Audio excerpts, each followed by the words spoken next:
राधा कृष्ण के चैनल पर आप सभी का मैं स्वागत करती हूँ। आप सभी को मेरा राधे राधे। हरे कृष्णा कृष्णा कृष्णा हरे हरे, हरे रामा रामा रामा हरे हरे। आज मैं आप सभी लोगों को पंडित और एक यमदूत की कहानी सुनाती हूँ। एक समय की बात है कि एक बहुत ही होशियार और ज्ञानी पंडित था। एक दिन वो अपने मित्र से मिलने जा रहा था। रास्ते में बहुत से गांव भी पड़ते थे। जब वो रास्ते में जा रहा था, एक उसको पुरुष दिखाई दिया, अच्छा हट्टा कट्टा, उसके साथ ही चलने लगा। पंडित ने सोचा, चलो अच्छी बात है, कोई तो साथ के लिए मिला। और पंडित ने पूछा, तुम्हारा नाम क्या है? उसे हट्टे कट्टे पुरुष ने कहा, मेरा नाम काल है। पंडित जी ने सुना और सोचा, ये बड़ा अजीब नाम है। पंडित कुछ नहीं बोले, चलते गए। चलते चलते रास्ते में एक गांव आया। काल ने पंडित से कहा, तुम आगे चलो, मुझे इस गांव में किसी से मिलना है। पंडित आगे चलने लगे। जैसे महाकाल उस गांव पहुंचा तो क्या देखा, भैंस ने एक आदमी को मार दिया। काल वहां से वापस पंडित के साथ चलने लगा।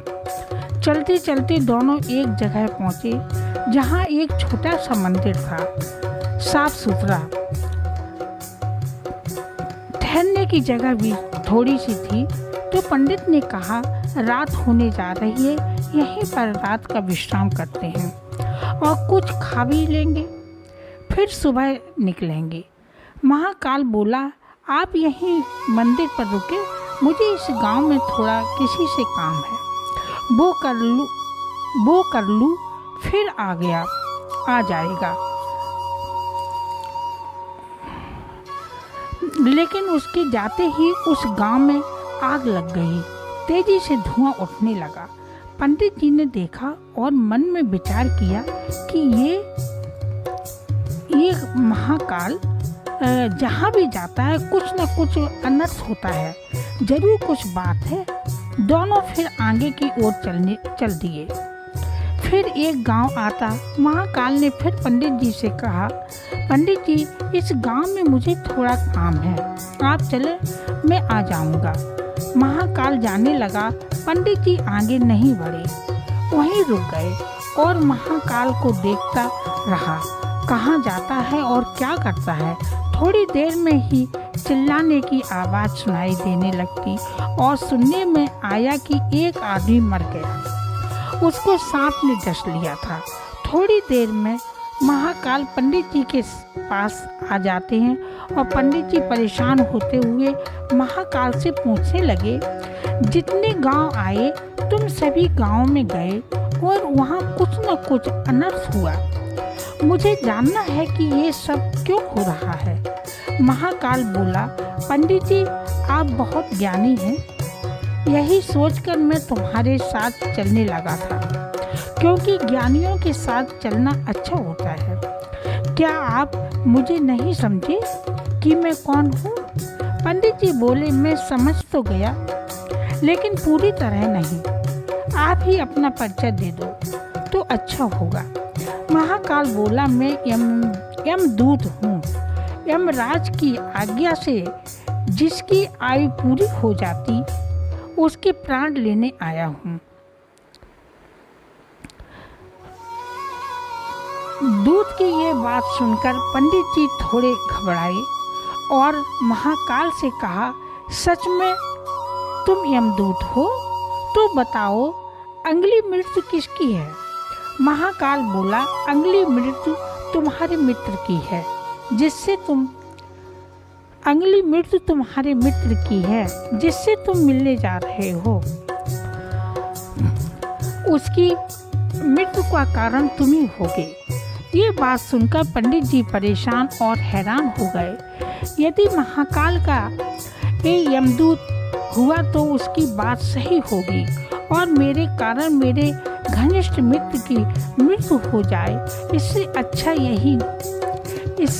यही है कि मैं अपने मित्र से मिलने ही न जाऊं। कम से कम मैं तो उसकी मृत्यु का कारण ना बनूं। महाकाल कहता, तुम जो सोच रहे हो वो तुम्हें भी पता है कि तुम्हारे अपने मित्र से ना मिलने से मृत्यु नहीं टल जाएगी। तुम ही क्षण में होने वाली है, कुछ ही क्षण में होने वाली है। महाकाल के एक मुख से ये बात सुनकर पंडित जी को झटका लगा, क्योंकि महाकाल ने पंडित जी से मन की बात जान ली थी, क्योंकि ये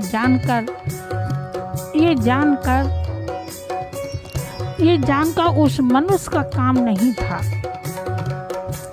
अब पंडित जी को विश्वास हो गया और वो अपने गांव की तरफ लौटने लगा, क्योंकि अपने मित्र की मृत्यु का कारण नहीं बनना चाहता था। जब वो अपने घर की तरफ जा रहा था, उसने देखा कि उसका मित्र उसी की तरफ तेजी से आ रहा है। वो बचपन से ही गूंगा और अपाहिज था, इसलिए अपने मित्र पंडित ना आवाज दे रहा था, ना जल्दी पहुंच रहा था। अचानक पंडित के पास पहुंचा और वहीं पर गिरकर मर गया। पंडित जी हक्के वक्के से खड़े हो गए और महाकाल की तरफ देखने लगे। महाकाल उसकी मन की बात समझ गए और बोले, जब तुम अपने मित्र ना मिलकर लौटने लगे, तभी वो तुम्हारे पीछे पीछे चलने लगे, और वो अपाहिज और गूंगा था, इसलिए तुम्हारे पास ना जल्दी आ रहा था, ना कुछ कह पा रहा था, इसलिए लड़खड़ा कर आया और मर गया। मैंने तो तुमसे कहा था, वही हुआ। अब पंडित जी सोच रहे थे, ये तो सचमुच यमदूत है, लोगों के प्राण हरना इसका काम है, क्योंकि समय के अनुसार एक दिन सभी को जाना है। अब पंडित जी ने सोचा, क्यों ना मैं भी अपनी मृत्यु पूछ लूं, क्योंकि जाना तो मुझे भी है। उसने महाकाल से पूछा, मेरी मृत्यु कहाँ और कैसे होगी? महाकाल ने कहा, किसी भी जीव को ये जानना जरूरी नहीं है। ये सब जानकर जीव परेशान हो जाता है, इसलिए तुमने अपने मित्र की मृत्यु को तो लेकर परेशान नहीं, इसलिए तुम अपनी मृत्यु का समय जान कर परेशान नहीं होंगे। तुम्हारी मृत्यु आज के 6 माह किसी राजा की यहाँ खुद फांसी लगाकर होगी। महाकाल चला गया। पंडित जी अपने घर लौट आया। अब अपनी मृत्यु के बचने के लिए कुछ पूजा पाठ की, क्योंकि वो बड़ा विद्वान था। उसकी पहुंच बड़े बड़े राजाओं के पास थी और उसने राजा को सारी बात बताई। राजा ने भी मंत्रियों से कहकर उसकी सुरक्षा करवाई, लेकिन पंडित का मन इधर उधर जाने का होता था और चला जाता था, फिर आ जाता था। पंडित जी मृत्यु का समय नज़दीक आ गया और उसको नींद में चलने की आदत थी। सोते चलकर घोड़े पर सवार दूसरे राजा के यहाँ पहुँच गया। सीधे राजा के महल में जहाँ पहरेदार थे वो भी सोए हुए थे। वह जाकर रानी के बगल में जाकर सो गया। सोए हुए राजा ने देखा और कहा, तुम्हें दंड मिलेगा। उसने स्वयं फांसी लगा ली।